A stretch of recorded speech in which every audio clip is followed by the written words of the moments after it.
CMA ഇന്ററിന്റെ result വന്നു, fail ആയല്ലേ. So I can understand the pain in your face to see a failed result. പക്ഷെ remember something is big is going to happen.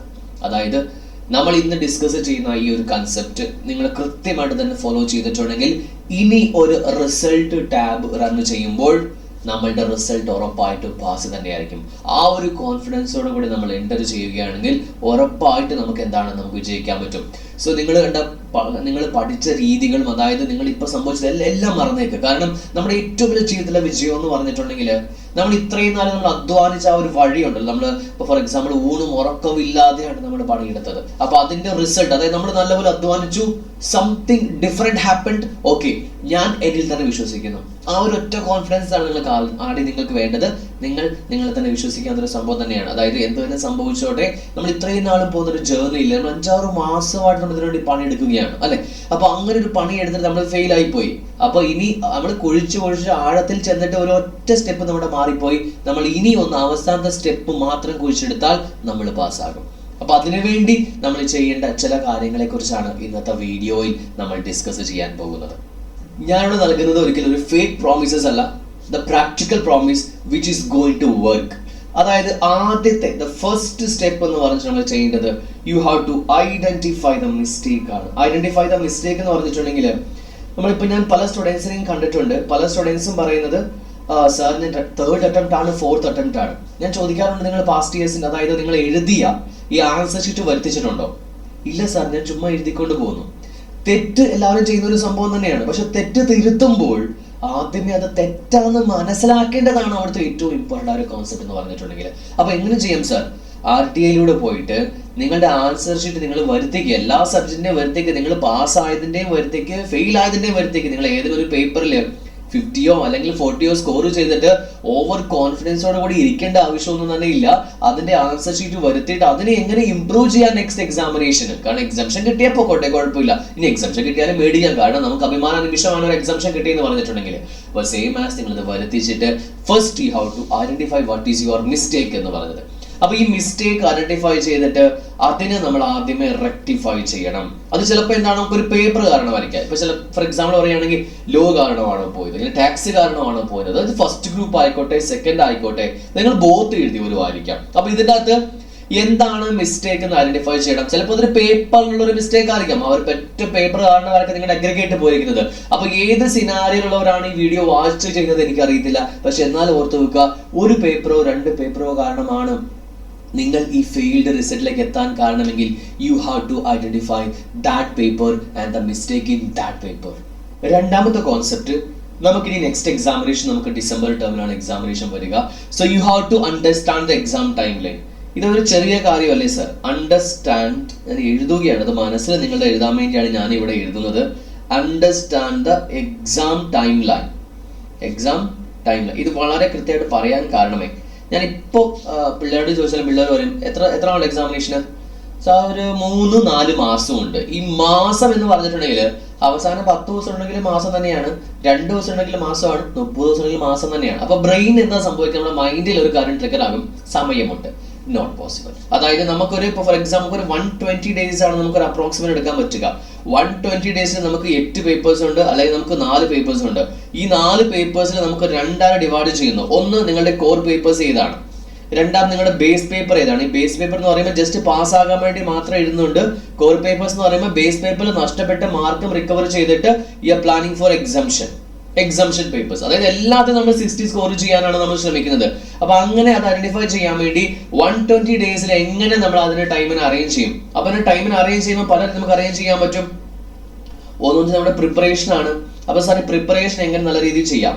Preparation നല്ല രീതിയിൽ ചെയ്യാൻ you have to understand the concept. അതിന് ഞാൻ വേണ്ടി സഹായിക്കാൻ പറ്റും. അപ്പൊ നമ്മുടെ റെക്കോർഡ് ക്ലാസ്സസ് നമ്മൾ കൊടുക്കുന്നുണ്ട്. റെക്കോർഡ് ക്ലാസ്സസ് ഒരു നോമിനൽ റേറ്റിൽ ഫുൾ കവർ ചെയ്തിട്ട് നമ്മൾ അൺലിമിറ്റഡ് മോക്ക് ടെസ്റ്റ് ഫെസിലിറ്റിയും MCQ നല്ല ഇമ്പോർട്ടൻസ് കൊടുത്ത് നമ്മൾ ചെയ്യുന്നുണ്ട്.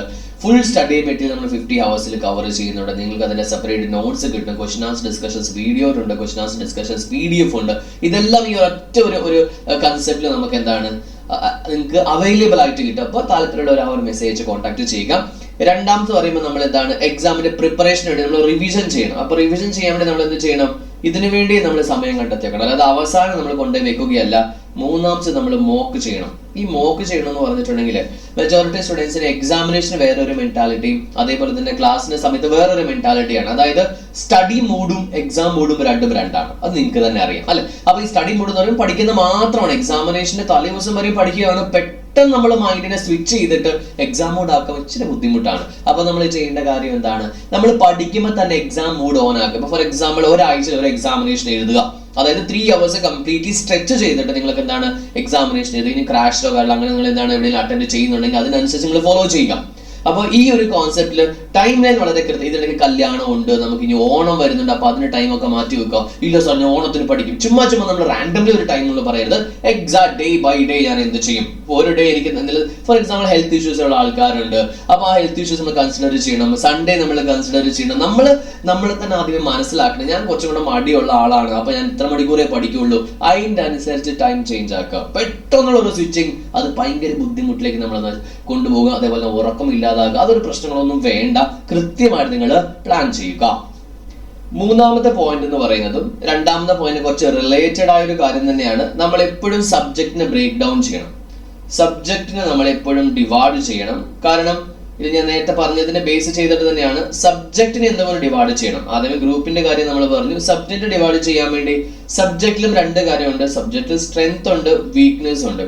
അതിന്റെ സ്ട്രെങ്ത് ഓൾറെഡി പൊക്കോളും.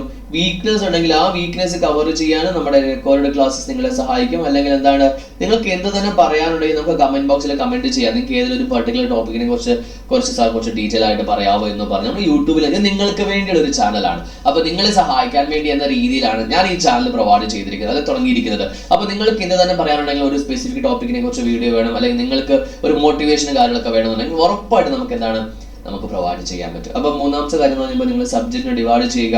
നിങ്ങൾക്ക് ഏത് സബ്ജക്റ്റ് ആണ് സ്ട്രെങ്ത് കണ്ടെത്തുക. സ്ട്രെങ്ത് കണ്ടെത്തി കഴിഞ്ഞിട്ടുണ്ടെങ്കിൽ പിന്നെ അത് ചുമ്മാ വിടരുത്. സ്ട്രെങ്ത് ചുമ്മാ വിട്ടിട്ടുണ്ടെങ്കിൽ അത് വീക്ക്നെസ് ആയിട്ട് മാറും. So how to maintain the strength. Improve ആക്കിയിട്ടില്ലെങ്കിൽ ഹൗ ടു മെയിൻറ്റെയിൻ ഇട്ട് വളരെ കൃത്യമായിട്ട് ശ്രദ്ധിക്കുക. വീക്ക്നെസ് നമ്മൾ സ്ട്രെങ്ത്തിലേക്ക് കൺവേർട്ട് ചെയ്യുക.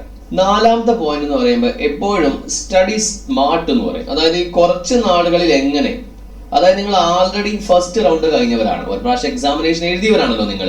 അപ്പൊ നിങ്ങൾക്ക് നല്ലപോലെ സംഭവം എന്നാന്ന് അറിയും. അപ്പൊ ഇനി നമ്മൾ സ്മാർട്ടായിട്ട് പഠിക്കണം. ചുമ്മാ നമ്മൾ എന്താണ് ടു മെനി ബുക്സ്. ഞാൻ പല സ്റ്റുഡൻസിനെ കാണാറുണ്ട്. ഓരോ ദിവസം പുതിയ നോട്ട്സ് സെർച്ച് ചെയ്യുന്നു. പുതിയ നോട്ട്സ് ഉണ്ടാക്കിയ പ്രശ്നമില്ല. പല സ്ഥലത്ത് കിട്ടുന്ന പല നോട്ട്സ് മേടിച്ച് അവസാനം എന്താ പഠിച്ച് ഒന്നും തന്നെ വേണ്ട. അപ്പൊ പ്യൂർ ആയിട്ട് മെയിൻറ്റെയിൻ ചെയ്യുന്ന ക്ലാസ് എടുക്കുന്ന ആളുടെ ഒരു ഫാക്കൽറ്റിയുടെ ഒരു പേഴ്സണൽ നോട്ട്സ് ഉണ്ടാവും. നിങ്ങൾക്ക് അത് ഫോളോ ചെയ്യാം. അല്ലെങ്കിൽ ഇൻസ്റ്റിറ്റ്യൂട്ടിന് മെറ്റീരിയൽ കുറച്ച് കറക്ഷൻസ് ഒക്കെ ഉണ്ട്. അതുകൊണ്ടാണ് ഞാൻ പിന്നെ നോട്ട്സ് പ്രൊവൈഡ് ചെയ്യാൻ പറയുന്നത്. അമെൻമെന്റ്സ് നിങ്ങൾ ഫോളോ ചെയ്യുക. അതുകൊണ്ട് ഒരുപാട് ബുക്സ് നിങ്ങൾ ഫോളോ ചെയ്യേണ്ട. RTP MTP ഫോളോ ചെയ്യുക. അതേപോലെ നിങ്ങൾക്ക് എന്താണ് പ്രീവിയസ് ക്വസ്റ്റ്യൻ പേപ്പേഴ്സ് ഉണ്ട്, അത് നിങ്ങൾ ഫോളോ ചെയ്യാം. പ്ലസ് നിങ്ങൾക്ക് ഒന്നോ രണ്ടോ മെറ്റീരിയൽ ഫോളോ ചെയ്യുക. ഈ സ്റ്റഡി സ്മാർട്ടിൽ നിങ്ങൾക്ക് ഇപ്പോൾ ഫോർ എക്സാമ്പിൾ ലോ എന്ന് പറയുന്നത് ഭയങ്കര ഡിഫിക്കൽട്ട് പേപ്പർ ആണെങ്കിൽ എങ്ങനെ അതിനെ സ്മാർട്ടായിട്ട് നമുക്ക് പഠിക്കാം. നമുക്ക് അതിന് എന്താണ് ഫ്ലാഷ് കാർഡ്സ് നമുക്ക് യൂസ് ചെയ്യാൻ പറ്റും. ഈ ഫ്ലാഷ് കാർഡ്സ് എന്ന് പറയുമ്പോൾ നമുക്ക് ഒരു പ്രാവശ്യം പഠിച്ചത് എസ്പെഷ്യലി ലോ ഒക്കെ പിന്നെ പഠിക്കാൻ ഭയങ്കര ബുദ്ധിമുട്ടാണ്. അപ്പൊ നമുക്ക് എങ്ങനെ ഷോർട്ടായിട്ട് അതിന് ആദ്യമേ എഴുതി വെക്കാൻ പറ്റും, ഇമ്പോർട്ടന്റ് ആയ കാര്യങ്ങൾ എഴുതി വെക്കാൻ പറ്റും. ഒരുപാട് ട്രിക്സും കാര്യങ്ങളൊക്കെ നമ്മൾ ഇതേ ചാനലിൽ നമ്മൾ ഡിസ്കസ് ചെയ്തിട്ടുണ്ട്. ഇൻസ്റ്റാഗ്രാമിൽ നമ്മൾ ഡിസ്കസ് ചെയ്തിട്ടുണ്ട്. എങ്ങനെ ഈസി ആയിട്ട് നമുക്ക് എന്താണ് സിമ്പിൾ ആയിട്ട് കുറച്ച് പഠിച്ചിട്ട് കൂടുതൽ മാത്രം നമുക്ക് പഠിക്കാൻ പറ്റും.